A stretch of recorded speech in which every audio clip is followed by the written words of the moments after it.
शहर के एक पुराने हिस्से में तंग और खामोश गलियों के दरमियान एक छोटा सा कच्चा घर था। घर की दीवारें पुरानी थीं, रंग उतरा हुआ था और छत से कहीं कहीं मिट्टी झड़ चुकी थी। इसी घर में एक बेवा औरत अपने दो छोटे बच्चों के साथ रहती थी। उस औरत का नाम अमीना था। अमीना कभी इस घर को घर नहीं कहती थी।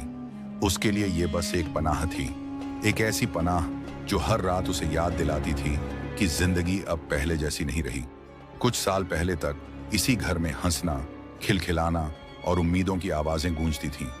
उसका शौहर जिंदा था, मेहनती था, ईमानदार था और छोटी सी नौकरी के बावजूद अपने घर वालों को कभी कमी महसूस नहीं होने देता था। लेकिन फिर एक दिन अचानक जिंदगी ने मुंह मोड़ लिया। बीमारी ने उसके शौहर को धीरे धीरे कमजोर कर दिया। अमीना ने जो कुछ था सब लगा दिया, दवा, इलाज, दुआ, मगर मौत के फैसले के आगे इंसान की कोशिश कमजोर पड़ जाती है। और फिर एक सुबह घर में सिर्फ खामोशी रह गई।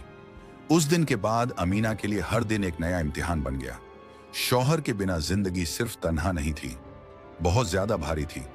दो छोटे बच्चे, एक बेटा जो अभी स्कूल जाने की उम्र में था और एक बेटी जो मां का दुपट्टा पकड़कर ही महफूज महसूस करती थी।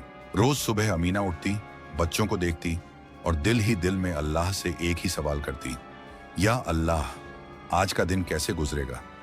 उसके पास कोई पक्की कमाई नहीं थी। कभी किसी घर में बर्तन धो लिए, कभी कपड़े सिल लिए, कभी किसी ने रहमत कर दी।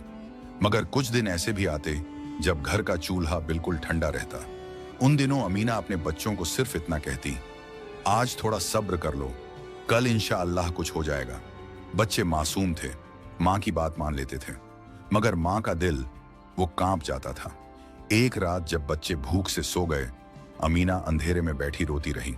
उसकी आंखों से आंसू बहते रहे और लबों पर सिर्फ एक ही दुआ थी, या अल्लाह, मैं मजबूर हूं, तू ही मदद कर। उसी रात उसकी नजर एक छोटी सी संदूकची पर पड़ी। वो संदूकची जो उसके शौहर ने शादी के वक्त दी थी। उसमें बस एक ही कीमती चीज बची थी, उसका सोना। वो गहना जो उसकी शादी की निशानी था, वो गहना जिसे उसने कभी किसी को हाथ भी लगाने नहीं दिया था। अमीना ने धीरे से संदूकची खोली। उसकी उंगलियां कांप रही थीं, जैसे वो सिर्फ संदूकची नहीं, अपनी यादों को खोल रही हो। गहना हाथ में आया तो दिल भर आया। उसकी आंखों के सामने अपनी शादी का दिन आ गया। वो मुस्कुराहट, वो खुशी, वो वादा कि जिंदगी साथ निभाएंगे। मगर अब सब कुछ बदल चुका था। या अल्लाह, अमीना ने गहने को सीने से लगाकर कहा, मैं मजबूर हूं, अगर आज ये ना बेचा तो मेरे बच्चे भूखे रह जाएंगे। सुबह हुई। अमीना ने बच्चों को समझाया कि वो थोड़ी देर के लिए बाहर जा रही है। उसने गहना कपड़े के एक पुराने टुकड़े में लपेटा और धीरे धीरे शहर की तरफ चल पड़ी। गलियों से गुजरते हुए उसका सर झुका हुआ था, हर कदम भारी लग रहा था। शहर का बाजार हमेशा की तरह भरा हुआ था, लोगों की आवाजें, दुकानों की रोशनी और सोना चमकती हुई शीशों के पीछे रखा हुआ। अमीना पहली बार सुनार की दुकान पर जा रही थी। उसका दिल जोर जोर से धड़क रहा था। वो एक दुकान के सामने रुकी। बोर्ड पर लिखा था, ईमानदार सुनार। उसने गहरी सांस ली और दुकान के अंदर कदम रखा। यहीं से उसकी जिंदगी का एक और इम्तिहान शुरू होने वाला था। यहीं से उसकी बेबसी किसी और के ज़मीर का इम्तिहान बनने वाली थी। अमीना को सिर्फ इतना चाहिए था कि उसके बच्चे भूखे ना सोएं। उसे ये अंदाजा नहीं था कि आज का दिन उसकी जिंदगी का रुख बदल सकता है। दुकान के अंदर कदम रखते ही अमीना को तेज रोशनी ने कुछ पल के लिए चौंधिया दिया। शीशे के काउंटर्स में सोने के हार, कंगन और अंगूठियां इस तरह चमक रही थीं जैसे हर चीज अपनी कीमत खुद बयान कर रही हो। काउंटर के पीछे एक आदमी खड़ा था, वो सुनार। उसकी उम्र ज्यादा नहीं थी, मगर चेहरे पर तजुर्बे की लकीरें साफ नजर आती थीं। अमीना ने धीरे से सलाम किया। उसकी आवाज हल्की सी लरज रही थी। सुनार ने अदब से जवाब दिया, जी, क्या खिदमत कर सकता हूं? अमीना ने अपनी चादर ठीक की और अपनी झोली से वो कपड़े का टुकड़ा निकाला। सोना चमका। सुनार की नजर बस एक पल के लिए ठहरी, मगर वो पल काफी था। इसकी जांच करनी होगी, सुनार ने पुरसुकून आवाज में कहा। उसने गहना हाथ में लिया, उंगलियों से तोलने लगा, निगाहों से परखने लगा और फिर तराजू पर रख दिया। सुनार के जहन में हिसाब चल रहा था। ये सोना खालिस है, पुराना है मगर कीमती। यहीं से उसके दिल में जंग शुरू हुई। एक आवाज बोली, ये बेवा है, इसे क्या पता असली कीमत, अगर आधी कीमत भी दे दूं तो खुश हो जाएगी। दूसरी आवाज ने रोका, मगर ये तेरा हक नहीं, ईमानदारी सिर्फ नाम के लिए नहीं होती। सुनार ने अमीना की तरफ देखा। उसके कपड़े पुराने थे, चप्पल घिसी हुई और आंखों में वो बेचैनी जो सिर्फ मजबूरी से पैदा होती है। बहन, सुनार ने नरमी से कहा, यह गहना आप किस लिए बेच रही हैं? अमीना ने भर्राई आवाज में कहा, मजबूरी है। सुनार ने गहरी सांस ली। उसने फैसला कर लिया। उसने तराजू से गहना उठाया और काउंटर पर रख दिया।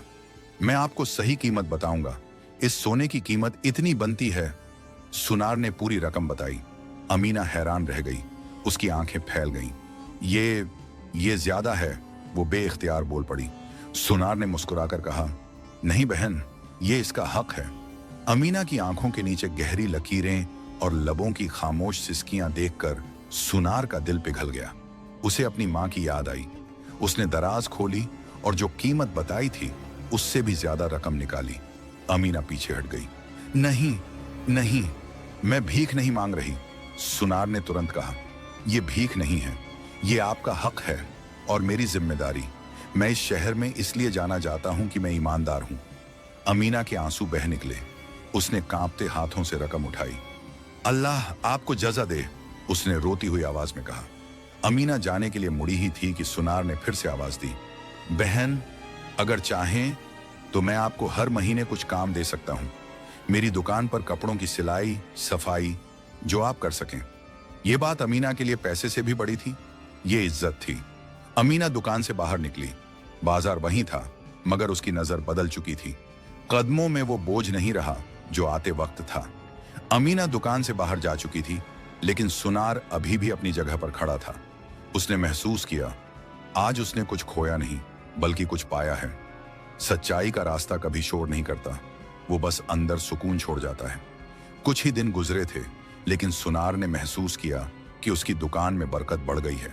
लोग कहने लगे, इस दुकान पर दिल को सुकून मिलता है। वक्त गुजरा, मगर वो एक फैसला भुलाया नहीं गया।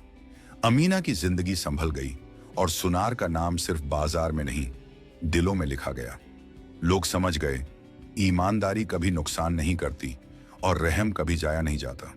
जो मजबूर का साथ देता है, अल्लाह उसका साथ देता है।